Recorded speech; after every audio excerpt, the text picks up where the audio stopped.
441 votos contra 38. En menos de 24 horas, un presidente latinoamericano pasó de gobernar 150 millones de personas, a no ser nadie. Y lo más perturbador es cómo empezó todo.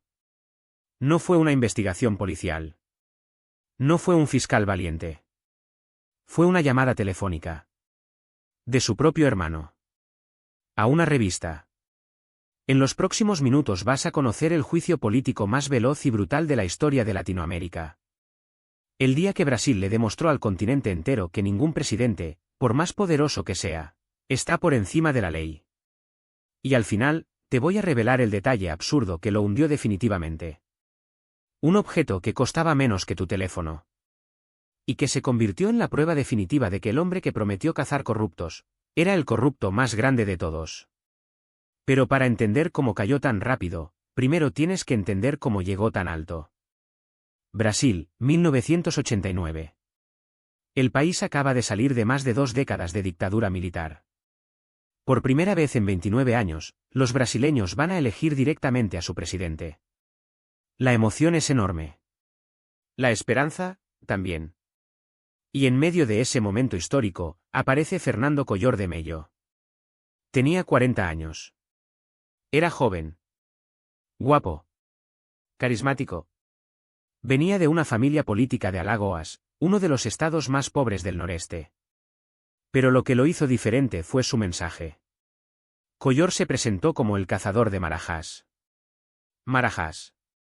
Así llamaban en Brasil a los funcionarios públicos que ganaban fortunas obscenas mientras el pueblo se moría de hambre. Y Collor prometió acabar con ellos. Prometió limpiar el gobierno. Modernizar el país. Terminar con la corrupción que había carcomido a Brasil durante décadas. Su eslogan era simple: yo no robo y no dejo robar. La gente le creyó. En diciembre de 1989, Collor venció a Lula da Silva en segunda vuelta y se convirtió en el presidente más joven de la historia de Brasil. Su popularidad superaba el 70%. Las revistas lo llamaban el Kennedy brasileño. Las mujeres lo adoraban. Los empresarios confiaban en él. El pueblo lo veía como el Salvador. Tenía todo. El poder. El carisma. La confianza de una nación entera. Lo que nadie sabía, es que detrás de ese discurso anticorrupción, había un hombre en las sombras. Un hombre llamado Paulo César Farias. Y ese nombre lo cambiaría todo. ¿Alguna vez has confiado en alguien que después descubriste que era exactamente lo opuesto a lo que decía ser? Alguien que hablaba de valores, de principios, de honestidad, mientras hacía todo lo contrario a puerta cerrada. Eso era Fernando Collor. Y Paulo César Farias era su secreto mejor guardado. PC Farias, como lo conocían todos, era empresario. Político. Y el tesorero de la campaña presidencial de Collor. Pero su verdadero trabajo era mucho más oscuro. Farias era el arquitecto de un esquema de corrupción que funcionaba como una máquina perfectamente engrasada. Empresas que querían contratos con el gobierno tenían que pagar. Funcionarios que querían ascensos tenían que pagar. Cualquiera que quisiera algo del Estado brasileño, tenía que pasar por PC Farias. El dinero entraba por empresas fantasma. Salía hacia cuentas en el exterior. Volvía en forma de propiedades, autos de lujo, viajes. Se calcula que el esquema desvió más de 100 millones de dólares. Y todo ese dinero tenía un solo destino final. El presidente. Pero aquí está lo increíble. El sistema funcionaba. Nadie hablaba. Nadie denunciaba. Los que sabían, callaban. Los que sospechaban, miraban para otro lado. El pacto de silencio era total. Hasta que se rompió. Y aquí es donde la historia da un giro que parece ficción. Porque la persona que destruyó a Fernando Collor, no fue un fiscal. No fue un juez. No fue un periodista investigador. Fue alguien que compartía su apellido. Alguien que cenaba en su mesa. Alguien que lo conocía desde que nació. Su hermano menor. Lo que pasó en mayo de 1992 es difícil de creer. Pedro Collor de Mello siempre vivió a la sombra de Fernando. El hermano mayor era el exitoso, el carismático, el que llegó a presidente.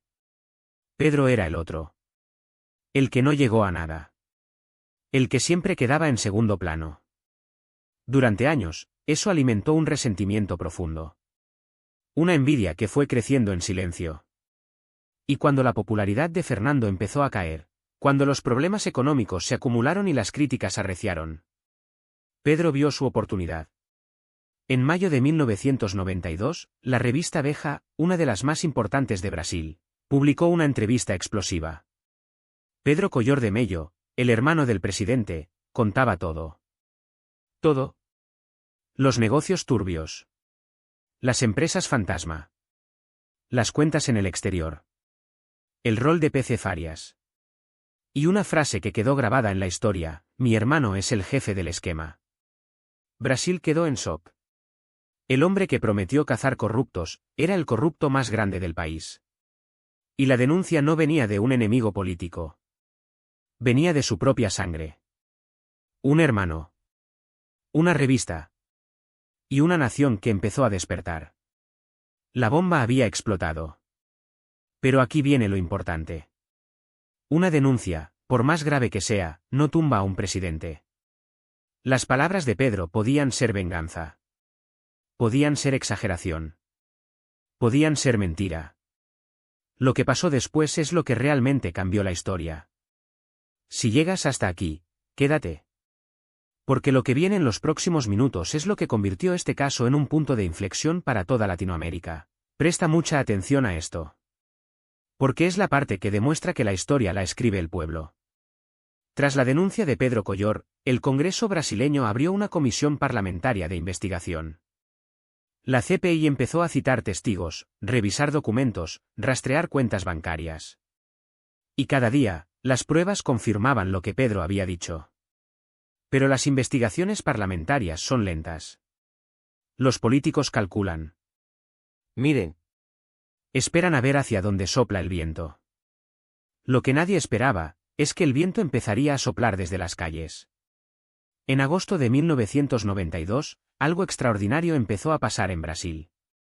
Miles de jóvenes, estudiantes universitarios y de secundaria, salieron a las calles. Se pintaban la cara de verde y amarillo, los colores de la bandera. Y gritaban una sola cosa. Fora Collor. Fuera Collor. Los llamaron los caras pintadas. Al principio eran cientos. Después miles. Después cientos de miles. El 25 de agosto, más de 100.000 personas marcharon solo en Sao Paulo. Brasilia, Río de Janeiro, Belo Horizonte, Porto Alegre, en todas las ciudades grandes de Brasil, la gente salía a exigir lo mismo. Que el presidente corrupto se fuera. Las manifestaciones eran pacíficas. Organizadas. Y sobre todo, televisadas. Todo Brasil veía a esos jóvenes con las caras pintadas exigiendo justicia. Y los diputados que tenían que votar el juicio político, también los veían. La presión se volvió insoportable. El 29 de septiembre de 1992 llegó el día de la votación en la Cámara de Diputados. La sesión empezó temprano. Y duró más de 10 horas. Y lo más sorprendente es que cada diputado que votó, tuvo que decir su voto en voz alta. Frente a las cámaras. Con todo Brasil mirando. No hubo dónde esconderse. Uno por uno, los diputados se levantaban, caminaban al micrófono, y declaraban su posición ante millones de personas. El resultado fue aplastante.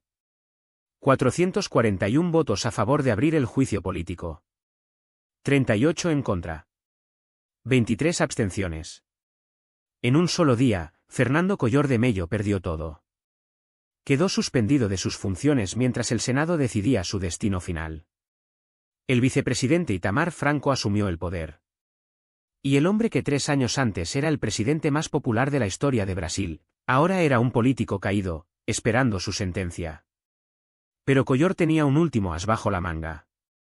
Una jugada desesperada que creía que lo salvaría. Ahora sí. El detalle que te prometí al principio. El juicio en el Senado estaba programado para el 29 de diciembre de 1992. Collor sabía que iba a perder. Las pruebas eran abrumadoras. El apoyo político, inexistente. Su única esperanza era una maniobra legal.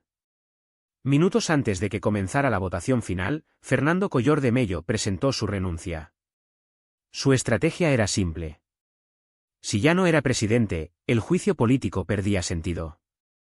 No se puede destituir a alguien que ya no está en el cargo. Y si el juicio se cancelaba, Collor conservaba sus derechos políticos. Podría volver. Podría presentarse a elecciones. Podría resurgir. Pero el Senado brasileño hizo algo histórico. Decidió continuar con la votación. Aunque Collor ya no era presidente, el Senado determinó que el juicio político no era solo sobre el cargo. Era sobre la rendición de cuentas. Era sobre establecer que las acciones tienen consecuencias. Era sobre enviar un mensaje a todo político del futuro. El resultado, 76 votos a favor, 3 en contra. Fernando Collor de Mello fue declarado culpable e inhabilitado para ejercer cargos públicos durante 8 años. Escucha bien esto. Porque aquí está la lección que este caso dejó grabada en la historia de Latinoamérica. Y ahora, el objeto. Durante toda la investigación, se documentaron millones de dólares en desvíos. Propiedades de lujo. Cuentas en Suiza. Empresas fantasma en paraísos fiscales. Pero ninguna de esas cifras abstractas indignó tanto al pueblo brasileño como una cosa. Un Fiat Elba. Un coche familiar. Modesto. De clase media. Que costaba en aquella época menos de $1000. La investigación descubrió que P.C. Farias había pagado ese coche para Rosa Nemalta, la esposa del presidente. Con dinero del esquema de corrupción. El presidente de Brasil. El líder de la octava economía del mundo. El hombre que prometió cazar corruptos. Aceptando que le pagaran un coche que cualquier trabajador podía comprar con unos meses de ahorro. Esa imagen fue más poderosa que cualquier cifra de millones. Porque no era solo corrupción. Era desfachatez. Era mezquindad. Era la demostración de que para Collor, robar no tenía límites. Ni siquiera la vergüenza. El Fiat Elba se convirtió en el símbolo de todo el caso. La prueba de que el cazador de marajás era el marajá más grande de todos. Pero la historia no termina ahí. Porque lo que pasó después, nadie lo vio venir.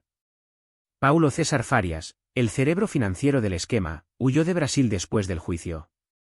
Fue capturado en Tailandia en 1994 y extraditado. 2 años después, en 1996, apareció muerto en su casa de playa junto a su novia. Las circunstancias nunca quedaron del todo claras. Y Fernando Collor de Mello cumplió su inhabilitación de 8 años. Desapareció de la vida pública. Muchos pensaron que su carrera política había terminado para siempre. Se equivocaron. En 2006, Fernando Collor de Mello fue elegido senador por Alagoas, su estado natal.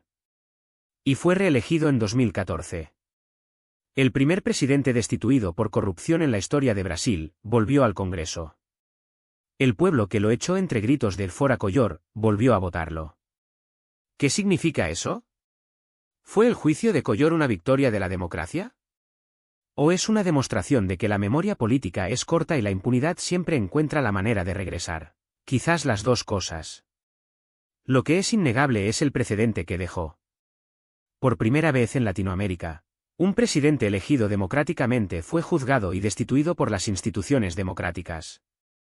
La prensa investigó. El pueblo se movilizó. El Congreso actuó.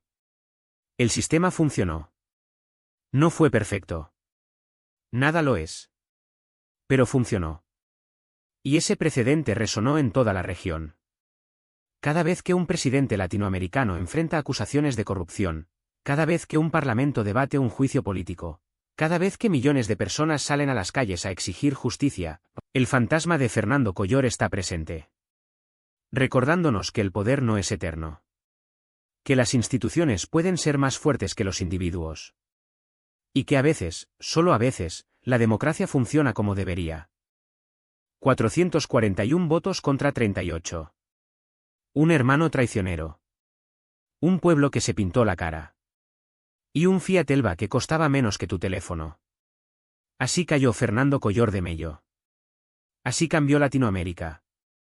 Si quieres conocer más juicios que transformaron la historia de nuestra región, casos donde la justicia y el poder chocaron de frente, ya sabes qué hacer.